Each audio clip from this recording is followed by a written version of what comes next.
নমস্কার, আমার হেসেলে গল্পতে আপনাদের সবাইকে স্বাগত। আজকে আমি তৈরি করব পার্শে মাছের ঝোল। তো কী দিয়ে? আলু, বেগুন আর বড়ি দিয়ে।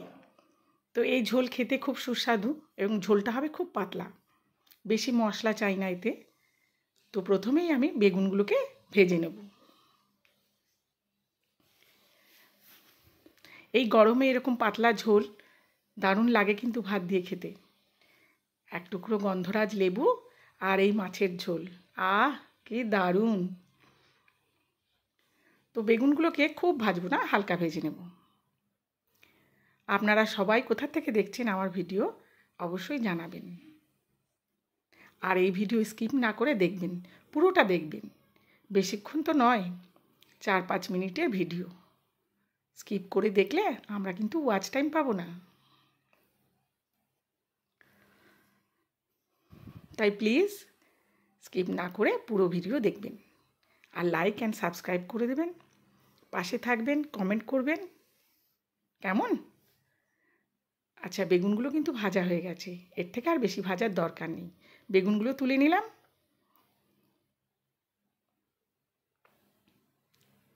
ওই তেলেই সব রান্না হবে। আর যে তেলটা আমি দিয়েছিলাম ওটা মাছ ভাজার তেল ছিল, পোড়া তেল ছিল, ওটাতেই আমি রান্না করছি। বড়িগুলো ভেজে তুলে নেব। মাছের ঝোলে বড়ি অসাধারণ লাগে। আর এইগুলো হাতে দেয়া বড়ি, আমি হাতে দিয়েছি বড়ি, সেই বড়ি দিয়ে এই ঝোল হচ্ছে। কেনা বড়ির অত স্বাদ থাকে না, হাতে দেয়া বড়ির স্বাদই আলাদা। মাছগুলো ভেজে নিলাম। দুটো মাছ আছে, আমি একা খাবো। দুটো মাছ আছে, দুটো মাছকেই আমি ভেজে নিলাম। আমার ছেলে মাছ খায় না।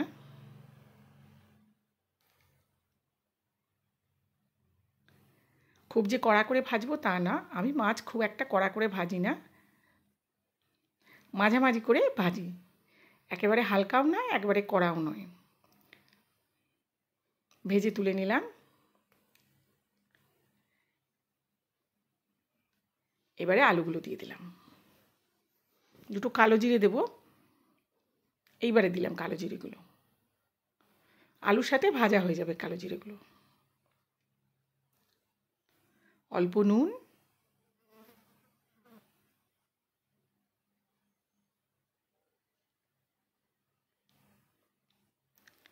আমি তো আজ ভাত করেছি আর এই মাছের ঝোল, একা খাবো। অল্প জল দিয়েছি, অল্প হলুদ, কাশ্মীরি লঙ্কা আর একটু লঙ্কা গুঁড়ো, এটা চিলি ফ্লেক্স নয়, লঙ্কা গুঁড়ো, ঝাল লঙ্কার গুঁড়ো, আর দুটো কাঁচা লঙ্কা। মশলা আর কিছু নয়,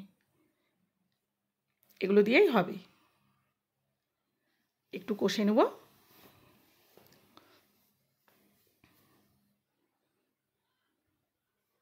আদা জিরে এগুলো তো কিছু নয়, তো বেশি কষার দরকার নেই। একটু কষে নিয়ে গরম জল দেব, অবশ্যই গরম জল দেব।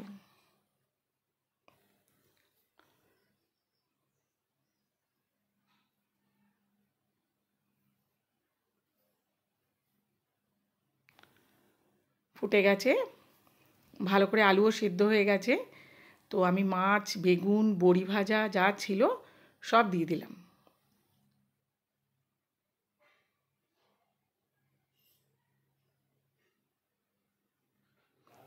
এগুলো একটু ফুটে যাক, তাহলেই হয়ে যাবে। ধনেপাতা থাকলে দিতাম, কিন্তু ধনেপাতা আমার ছিল না আজকে। এই তো হয়ে গেল আলু, বেগুন, বড়ি দিয়ে পার্শে মাছের ঝোল। সার্ভ করে দিচ্ছি। আপনারা সবাই এইভাবে একবার করে খাবেন, দেখবেন অসাধারণ লাগে খেতে, দারুণ লাগবে খেতে। সবাই খুব ভালো থাকবেন, সুস্থ থাকবেন। আর এইভাবে একবার ঝোল করে অবশ্যই খাবেন কিন্তু। কেমন? তাহলে আজ আসি, টাটা, বাই বাই।